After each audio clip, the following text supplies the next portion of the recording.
The title of my show is A Moment in Time in Paint, and I chose that because it reflects the style of paintings that I like to do.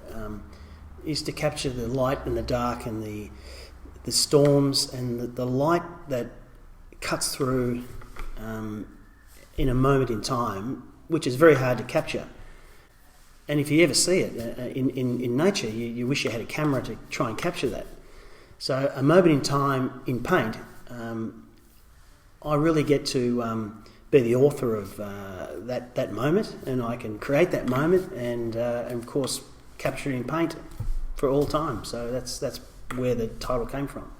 My paintings reflect mostly skies, dark skies, clouds. I mean, I don't really paint blue skies and sun. I paint clouds, I paint dark clouds because they're very climatic conditions that are hard to come by in nature. And when you see these climatic conditions and these fleeting moments of light and dark, they're the things that you really want to try to capture. And I just love clouds. I love the dramatic contrast between the dark clouds and the light that cuts through them. So these are the things I get inspired about in nature and around my farm near Daylesford.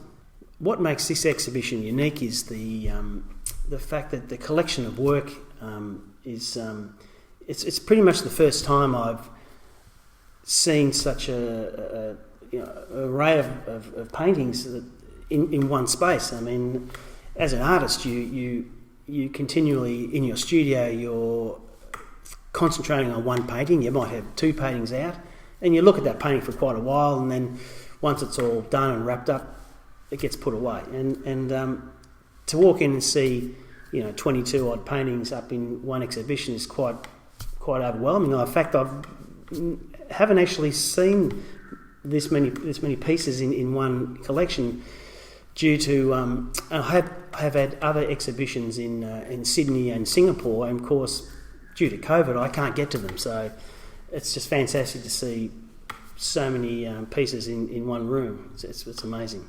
When people come in to see my artwork, my paintings, I like them to feel the movement and the cold, the warmth. I want them to feel cold. I want them to feel like they're going to get wet and stir up emotion with the contrast of light and shade. And my work, you might have noticed that it's all about light and dark. And when someone's looking at my work, I want them to feel like they can be in that piece and sometimes just see the moment of a light that filters on the landscape. But there's lots of areas which are quite dark, so who knows what's there? I mean, this is the mystique of the artwork. I just feel like it takes them into a if they have this painting hanging above their warm fire, they can feel cold and warm at the same time. So that's what I'm trying to achieve. Being in the country most of my life, I have a lot of memories and inspiration from the country.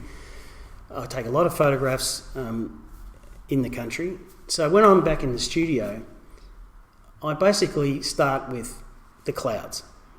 Will it be dark? Will it be a blue light? Will it be a warm light? So I start with the clouds, and then I create the landscape underneath it.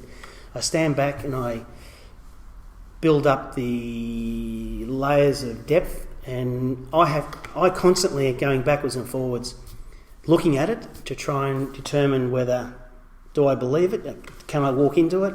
So it takes a while, and the beauty of acrylic paint is that I can build up layers and tones and textures, and which create a piece that it sometimes gets modified a few times and painted over and shaped.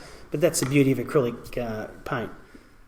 These paintings could be, these places could be anywhere in Victoria. I mean, they could be coastal, they could be up in the high country, but it's just that nature of the trees and the landscape, which basically could be anywhere in central Victoria.